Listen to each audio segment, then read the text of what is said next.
The passing away of Bapur যে first unit, সেই first unit lesson আমি তোমাদেরকে পড়িয়ে দিয়েছি, লাইন বাই লাইন মিনিং করিয়ে দিয়েছি। আজকে এই ক্লাসটাতে আমি তোমাদেরকে ইউনিট 1 এর যে এক্সারসাইজ গুলো তোমাদের সিলেবাসে তোমাদের বইতে দেওয়া আছে সেগুলো সংক্ষিপ্তভাবে আলোচনা করে দিচ্ছি এবং তোমরা ফলো করো এবং কোশ্চেন আনসার গুলো দেখে নাও। So welcome to English Edition channel, and today's class is on the exercises from the unit 1, the passing away of Bapu.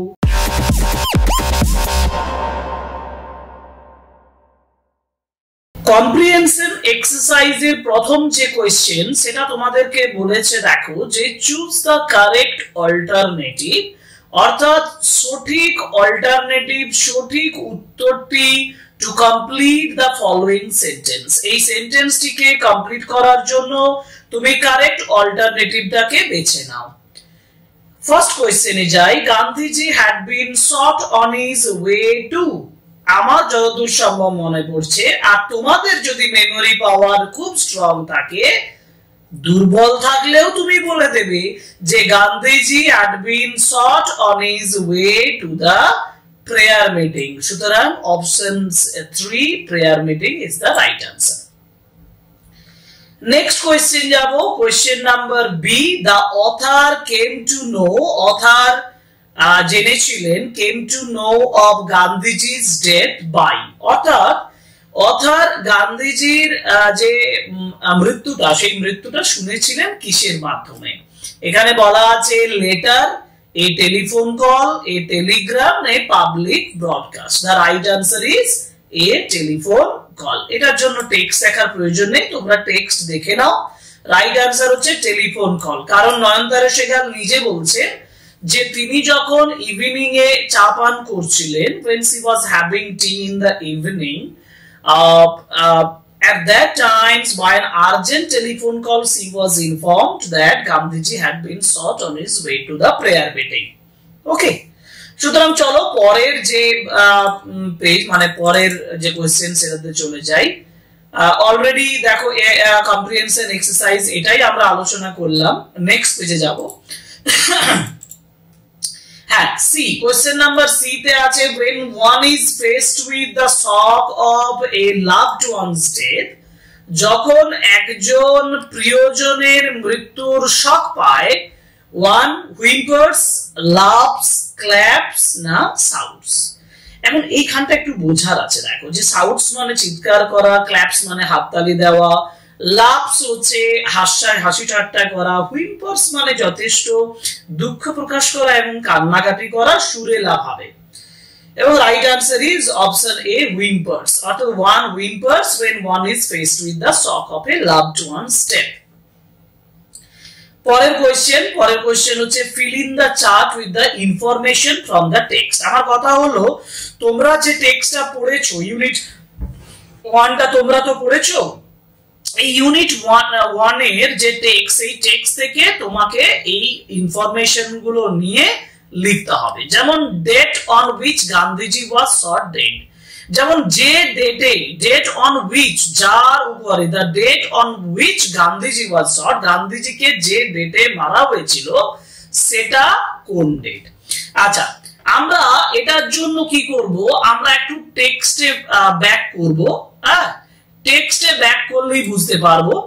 যে টেক্সট চলে যায়, দেখো টেক্সটে বলা আছে যে I was having tea at home in the evening of 30th January 1948 when, অর্থাৎ আমি তো উত্তর পেয়ে গেলাম, তাই না? কারণ এই দিনেই নয়নতারা সেখান বলছেন I was informed, I was called by an urgent telephone call। সুতরাং 30th January 1948 আনসার যখন আমি লিখবো, তখন আমি লিখবো 30th জানুয়ারি, এইখানটায় তোমরা লিখবে 30th জানুয়ারি 1948, এই জায়গায় ওই অংশটা তুলে লিখবে। টেক্সট ফলো করে উত্তর লেখার চেষ্টা করো, দেখবে তোমার কাছে অনেক সহজ হয়ে গেছে। আচ্ছা, পরের প্রশ্ন, place where Gandhiji breathed his last. আচ্ছা, যে জায়গাতে গান্ধীজি তার শেষ নিঃশ্বাসটা ত্যাগ করেছেন, তাই তো? আবার আমি চলে যাব, আবার আমি যাব কোথায়, সেই টেক্সটে যাব।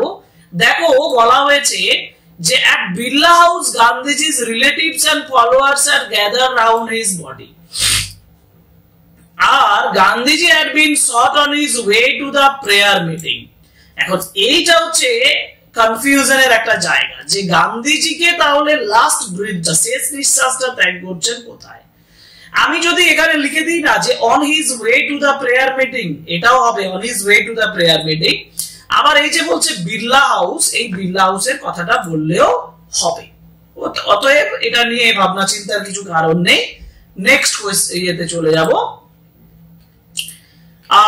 ইউনিট 1 এর সেকেন্ড যেটা প্লেস ওয়্যার গান্ধী, যেটা বললাম, এর পরে যেটা আছে সেটা হচ্ছে information given by the broadcast.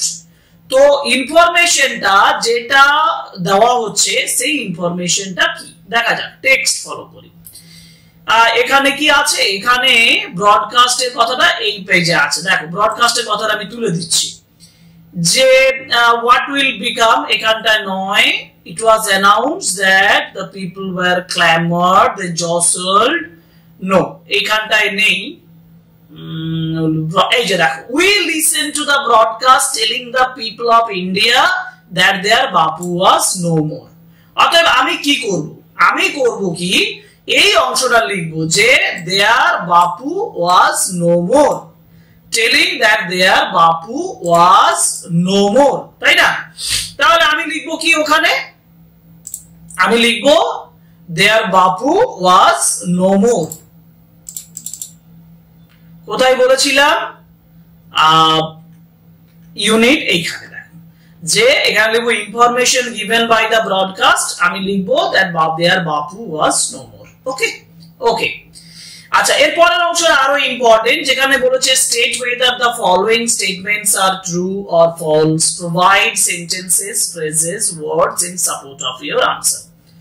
তো তোমাকে এখানে ট্রু ফলস লিখতে হবে, আর তোমার যে প্রোভাইড ফ্রেজ বা ওয়ার্ডস সাপোর্টে তোমাকে এখানে দিতে হবে। যেমন প্রথম সেন্টেন্সটা বলি, the author বলেছে the author received an urgent telephone call in the morning, তাই তো?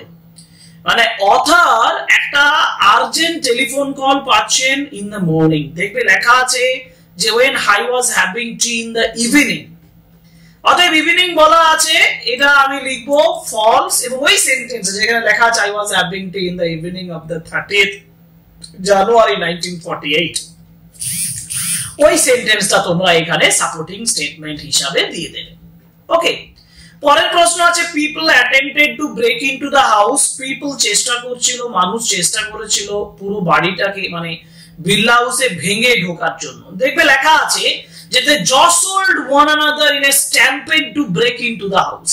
একেবারে টেক্সটে they jostled one another in a stampede to break into the house। এবং যার জন্য তোমাদেরকে বলছি তোমরা এখানে এটাকে ট্রু করবে, কারণ সত্য কথা যে people attempted to break into the Birla House to see Gandhiji for the last time, সেই সেন্টেন্সটা লিখবে এখানে যেটা আমি বললাম। এরপরে the news of Gandhiji's death did not shock the people, এটা একেবারে মিথ্যে কথা, মানে এটা ফলস তো বটেই, মানে গান্ধীজির মৃত্যুটা মানুষকে কোনো আঘাত করেনি। did not shock the people, এই সেন্টেন্সটার জন্য সাপোর্টিং সেন্টেন্স তুমি অনেক পেয়ে যাবে।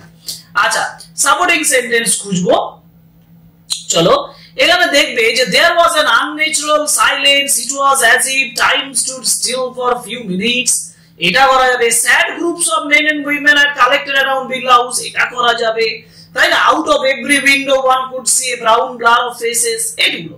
অর্থাৎ তুমি ওই সেন্টেন্সগুলোর মধ্যে যে কোনো একটা সেন্টেন্স লিখে দাও, তোমার এখানে কোশ্চেন নাম্বার সি সেটা কমপ্লিট হয়ে যাবে। ওকে, তাহলে এটা হচ্ছে ইউনিট 1 এর যে টেক্সচুয়াল কোশ্চেন গুলো আছে সংক্ষিপ্তভাবে এই ক্লাসে আলোচনা করে দিলাম। আশা করি তোমাদের ক্লাসটা ভালো লেগেছে, তোমরা বুঝতে পেরেছো সহজেই। যাই হোক, আমি এর পরের ক্লাসটাতে ইউনিট 2 এর আলোচনা করব। So that's all for today, that is all. and request করলাম তোমাদেরকে যে please subscribe the channel, like, comment and share our videos, because I am always with you for your help. যদি তোমাদের কোনো প্রয়োজন হয় কমেন্ট বক্সে লিখে জানাও আমাকে যে এই বিষয়গুলো প্রয়োজন, আমি অবশ্যই তোমাদেরকে সাহায্য করব। So thank you very much, good by.